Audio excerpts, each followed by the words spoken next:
तो आज देश के हालात में ये कहना कोई बड़ी बात नहीं है कि देश के हालात जो हैं वो बड़े कमज़ोर किए जा रहे हैं षड्यंत्र करके।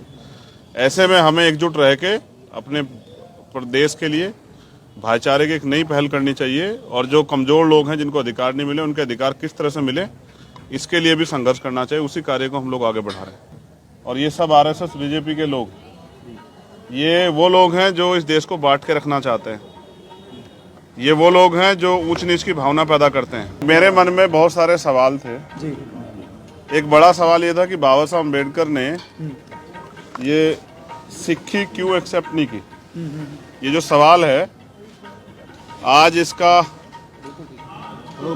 जो सवाल का जो जवाब है वो भी मुझे यहाँ से मिला। तो सरकार से हमारी मांग है कि जो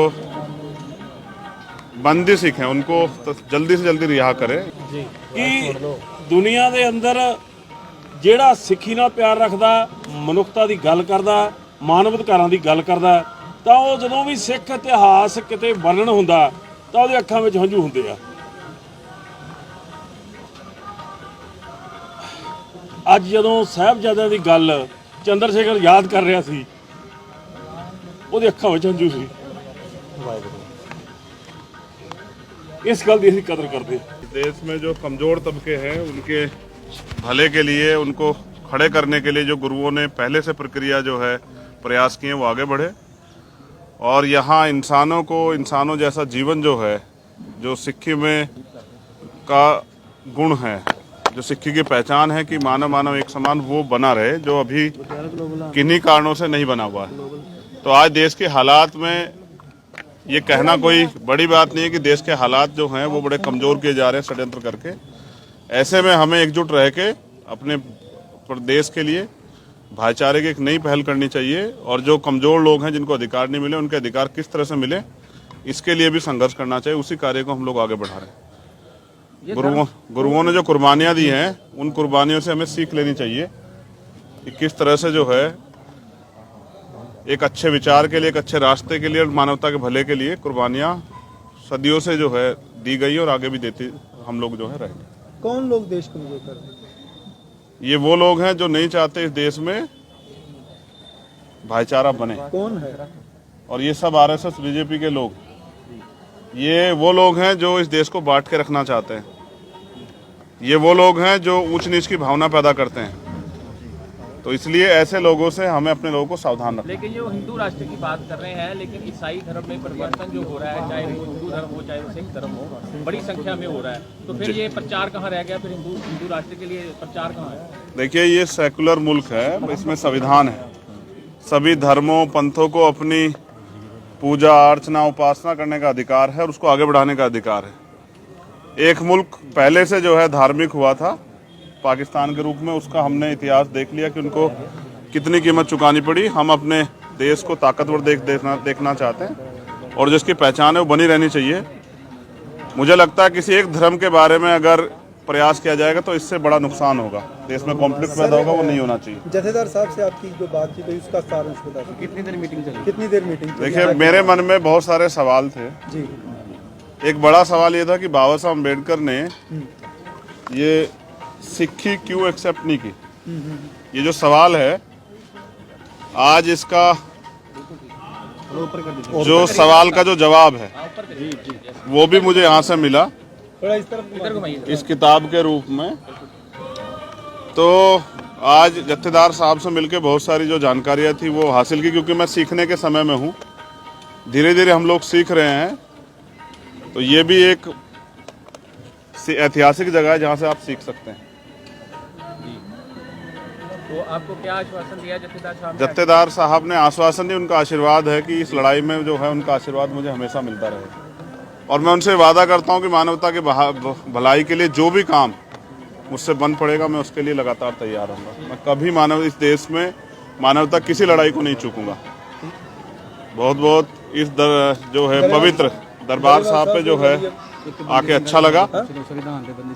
अच्छा, एक पंजाब के साथ एक बड़ा क्राइसिस चलता आ रहा है कि हमारे जो सिख कैदी हैं उन्हें 30-30, 35-35 साल से जेलों में बंद रखा गया। संविधान की भावना के उल्ट काम चल रहा है। चाहे उसमें कांग्रेस थी चाहे बीजेपी है, सभी एक ही समान काम कर रहे हैं। इसके बारे में आप क्या कहेंगे? देखिए, देश में संविधान है, ये देश में आईपीसी है, सीआरपीसी है। अगर किसी के द्वारा कोई अपराध किया गया है तो उसकी एक सजा जो है, एक सीमित समय जो है वो मुकर्रर है। कहीं 7 साल की सजा, कहीं 10 साल की सजा है, किन्हीं उसमें 20 साल की है, कहीं आजीवन है। लेकिन जिनकी सजाएं पूरी हो गई उनको राजनीतिक एजेंडे सेट करने के लिए जेल में नहीं रखना चाहिए। मेरी पिछली सरकारों से तो अब उनकी तो है ही नहीं, जिनकी है उनसे अपील है कि वो मानवता का भी ध्यान रखें, जानबूझ के अपने राजनीतिक षड्यंत्र को कामयाब करने के लिए किसी को बंद ना रखे। ये मानवता का जो सारांश है, मानवता का जो किस्सा है, उसके साथ भी अपराध है। ठीक है, तो सरकार से हमारी मांग है कि जो बंदी सिख हैं उनको तो जल्दी से जल्दी रिहा करें, जिससे कि न्याय उनके साथ न्याय हो। क्योंकि अगर किसी के साथ अन्याय होता और चुप्पी रखी जाती है तो ये गलत है। जिनके साथ अन्याय हो रहा है उनकी लड़ाई लड़नी पड़ेगी। इसलिए मैं सरकार से मांग करता हूं कि बंदी सिखों को जल्दी जल्दी रिहा करें। ਚੰਦਰ ਆਜ਼ਾਦ ਇੱਕ ਦੁਨੀਆ ਦੇ ਅੰਦਰ ਤੇ ਖਾਸ ਤੌਰ ਤੇ ਹਿੰਦੁਸਤਾਨ ਦੇ ਅੰਦਰ ਇੱਕ ਬੜਾ ਚੰਗਾ ਨਾਂ ਹੈ। ਜਿਹੜੀ ਯੂਪੀ ਹੈ, ਜਿੱਥੋਂ ਹਿੰਦੁਸਤਾਨ ਦੀ ਸਰਕਾਰ ਬਣਦੀ ਹੈ ਜੀ, ਯੂਪੀ ਦੇ ਵਿੱਚ ਇਸ ਆਜ਼ਾਦ ਨਾਮ ਦੇ ਇਸ ਨੌਜਵਾਨ ਨੇ ਯੂਪੀ ਨੂੰ ਹਿਲਾ ਕੇ ਰੱਖਤਾ। ਸੈਂਟਰ ਹਿਲ ਚੁੱਕਿਆ। ਉਹਦਾ ਕਾਰਨ ਕੀ ਹੈ ਕਿ ਇਹ ਦੱਬੇ ਕੁਚਲਿਆਂ ਦੀ ਗੱਲ ਕਰਦੇ ਨੇ। ਗੁਰੂ ਸਾਹਿਬਾਨ ਨੇ ਸਾਨੂੰ ਇਹ ਕਿਹਾ ਸੀ ਕਿ ਇਨ ਗਰੀਬ ਸਿੱਖਨ ਕੋ ਦਿਉ ਪਾਤਸ਼ਾਹੀ ਯਾਦ ਕਰੇ ਹਮਰੀ ਗੁਰਿਆਈ। ਦੱਬੇ ਕੁਚਲੇ ਲੋਕਾਂ ਦੀ ਆਵਾਜ਼ ਬੁਲੰਦ ਕਰਨ ਵਾਲਾ ਅੱਜ ਭੀਮ ਆਰਮੀ ਦਾ ਜਿਹੜਾ ਸੇਵਾਦਾਰ ਹੈ ਉਹ ਦਰਬਾਰ ਸਾਹਿਬ ਆਇਆ। ਸਾਡੇ ਲਈ ਬੜਾ ਸਤਿਕਾਰ ਹੈ। ਸਿੰਘ ਸਾਹਿਬ ਦੇ ਕੋਲ ਇਹਨਾਂ ਨੇ ਦਰਸ਼ਨ ਕੀਤੇ ਨੇ, ਇਹਨਾਂ ਨੇ ਵਿਚਾਰਾਂ ਦੀ ਸਾਂਝ ਪਾਈ ਆ। ਮੈਂ ਇੱਕ ਇਨਸੀਡੈਂਟ ਤੁਹਾਨੂੰ ਅੰਦਰ ਦੀ ਦੱਸ ਦੇਣਾ ਚਾਹੁੰਦਾ ਜੀ ਕਿ ਦੁਨੀਆ ਦੇ ਅੰਦਰ ਜਿਹੜਾ ਸਿੱਖੀ ਨਾਲ ਪਿਆਰ ਰੱਖਦਾ, ਮਨੁੱਖਤਾ ਦੀ ਗੱਲ ਕਰਦਾ, ਮਾਨਵ ਅਧਿਕਾਰਾਂ ਦੀ ਗੱਲ ਕਰਦਾ, ਤਾਂ ਉਹ ਜਦੋਂ ਵੀ ਸਿੱਖ ਇਤਿਹਾਸ ਕਿਤੇ ਵਰਣਨ ਹੁੰਦਾ ਤਾਂ ਉਹਦੇ ਅੱਖਾਂ ਵਿੱਚ ਹੰਝੂ ਹੁੰਦੇ ਆ।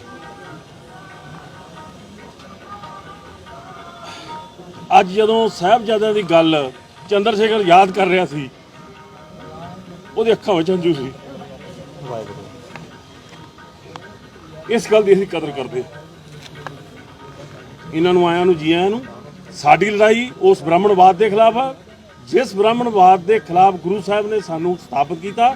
ਗੁਰੂ ਸਾਹਿਬ ਨੇ ਜਿਹੜੀ ਸਿੱਖ ਕੌਮ ਸਾਜੀ। ਸੋ ਇਸ ਕਰਕੇ ਦਲਿਤ ਦੀ ਕੋਈ ਵੀ ਗੱਲ ਆਉਂਦੀ ਹੈ, ਕਿਉਂਕਿ ਗੁਰੂ ਸਾਹਿਬ ਨੇ ਦਲਿਤਾਂ ਨੂੰ ਸਤਿਕਾਰ ਦਿੱਤਾ, ਪਛੜਿਆਂ ਨੂੰ ਸਤਿਕਾਰ ਦਿੱਤਾ। ਅੱਜ ਇਹ ਸਾਡੇ ਕੋਲ ਆਏ ਨੇ। ਤਖਤ ਸਾਹਿਬ ਵੱਲੋਂ ਵੀ ਸਤਿਕਾਰ ਮਿਲਿਆ। ਸ਼੍ਰੋਮਣੀ ਗੁਰਦੁਆਰਾ ਪ੍ਰਬੰਧਕ ਕਮੇਟੀ ਦੇ ਇੱਕ ਸੇਵਾਦਾਰ ਹੋਣ ਦੇ ਨਾਤੇ ਇਹਨਾਂ ਨੂੰ ਜੀ ਆਇਆਂ ਕਹਿੰਦੇ ਆ। ਦਿਲ ਤੋਂ ਇਹਨਾਂ ਦੀਆਂ ਗਾਇਨਾਂ ਨੂੰ ਸਤਿਕਾਰ ਕਰਦੇ ਆ। ਅਸੀਂ ਪੂਰਾ ਆਸ ਕਰਦੇ ਹਾਂ ਕਿ ਇਹ ਜਿਹੜੀ ਲੜਾਈ ਲੜਨਗੇ, ਦਲਿਤ ਦੀ ਲੜਾਈ, ਦੱਬੇ ਕੁਚਲੇ ਲੜਾਈ ਦੇ ਵਿੱਚ ਅਸੀਂ ਪੂਰਾ ਸਾਥ ਦੇਵਾਂਗੇ। ਗਰੇਵਾਲ ਸਾਹਿਬ ਇਹਨਾਂ ਨੇ ਕਿਤਾਬ ਲਿਖੀ ਹੈ ਜਿਹਦੇ ਤੇ 2 ਫੋਟੋਆਂ ਬਣੀਆਂ ਹੋਈਆਂ ਨੇ। ਫੋਟੋਆਂ ਤਾਂ ਸਾਰੇ ਭਲੀ ਭਾਂਤੀ ਜਾਣਦੇ ਨੇ। ਇੱਕ ਬੜਾ ਵੱਡਾ ਸਾਕਾ ਹੋਇਆ ਸੀ ਇੱਥੇ, ਡਾਕਟਰ ਅੰਬੇਦਕਰ ਜਿਹੜਾ ਸਿੱਖ ਧਰਮ ਨੂੰ ਅਪਣਾਉਣ ਲਈ ਪਹੁੰਚੇ ਸਨ। ਮੈਨੂੰ ਬੜੀ ਚੰਗੀ ਗੱਲ ਲੱਗੀ। ਉਹ ਵਾਪਸ ਭੇਜ ਦਿੱਤੇ ਗਏ। ਮੈਨੂੰ ਇੱਕ ਚੰਗੀ ਗੱਲ ਲੱਗੀ ਹੌਸਲੇ ਦੇ ਆਗੂਆਂ ਵੱਲੋਂ ਕਿ ਇਹਨਾਂ ਦੇ ਮਨ ਦੇ ਅੰਦਰ ਇੱਕ ਖਿਆਲ ਲੈ ਕੇ ਆਏ ਨੇ। ਇੱਕ ਲੀਡਰ ਹੁੰਦਾ ਜਿਹੜਾ ਉਹ ਆਪਦੀ ਜਾਤੀ ਦੇ, ਆਪਦੇ ਜਿਹੜੇ ਵਰਗ ਦੇ ਲੋਕਾਂ ਦੇ ਬਾਰੇ 'ਚ ਜੋ ਸਵਾਲ ਰੱਖਦਾ ਹੈ, ਅੱਜ ਇਹਨਾਂ ਨੇ ਸਵਾਲ ਜਿਹੜੇ ਕੀਤੇ ਉਹਦੇ ਸ਼ੰਕੇ ਨਿਵਰਤ ਕੀਤੇ। ਤੇ ਇਹ ਗੱਲ ਇਹਨਾਂ ਨੂੰ ਜਥੇਦਾਰ ਸਾਹਿਬ ਨੇ ਜ਼ਿਕਰ ਕੀਤਾ ਕਿ ਇੱਕ ਕਿਤਾਬ ਹੈ ਜਿਹੜੀ ਸਬੂਤਾਂ ਸਹਿਤ ਹੈ ਕਿ ਭੀਮ ਰਾਓ ਅੰਬੇਦਕਰ ਸਿੱਖ ਕਿਉਂ ਨਹੀਂ ਬਣ ਸਕਿਆ।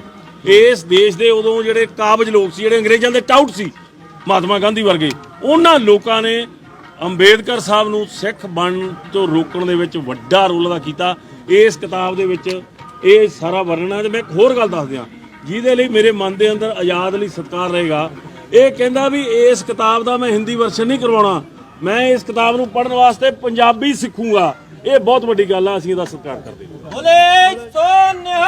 सत श्री अकाल। जान साहब, आपके साथ जो आपके साथी हैं उनके बारे में थोड़ा बता दीजिए, कौन कौन?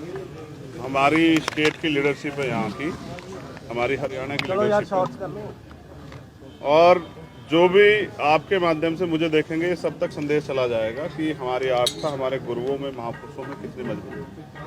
मैं बस यहाँ से पूरे मानव कल्याण के लिए, देश और दुनिया में जो लोग रहते हैं उनके लिए प्रार्थना करूँगा, अरदास करूँगा कि सब चढ़ती कला जो है महाराज के आशीर्वाद से रहे, सब जो हैं आगे बढ़े और देश की तरक्की में योगदान करें। वाहेगुरु जी का खालसा, वाहेगुरु जी की फतेह। आजाद साहब, एक 2 सवाल है हमारे। पहला सवाल तो ये है कि 2024 आ रहा है, तो क्या हम ये मान सकते हैं कि आपकी भीम आर्मी और सिखों की कुछ राजनीतिक सांझ बन सकती है? ये दरबार साहिब है, ये धर्म की जगह है। ओके। और आपके मैं जो धर्म में राजनीति को मिक्स आप नहीं करता संविधान की बात करते हैं, आप चाहते हैं कि ह्यूमन राइट्स को वायलेशन ना हो, लेकिन आपके उत्तर प्रदेश में सबसे ज़्यादा हो रही है और आपके जो चीफ मिनिस्टर हैं मिस्टर आदित्यनाथ, वो सबसे ज़्यादा बड़ी अपने आप को डाउन समझ के काम कर रहे हैं। इसमें आप- देखिए वो जो सरकार है ना, वो आरएसएस के लोगों की सरकार है, और आरएसएस के लोगों ने कभी संविधान को नहीं माना। आरएसएस के लोगों ने हमेशा कमजोर को दबाने का काम किया। उन्होंने देश के संविधान के खिलाफ सारे काम किए। जिन पे बंदी सिखों पे हम बात कर रहे हैं, वो भी संविधान के विरुद्ध काम हो रहा है। जो भी संविधान के विरुद्ध काम होगा, जो भी करेगा, हमारे यहाँ सबसे ज़्यादा अन्याय हो रहा है, मैं इस बात को मानता हूँ।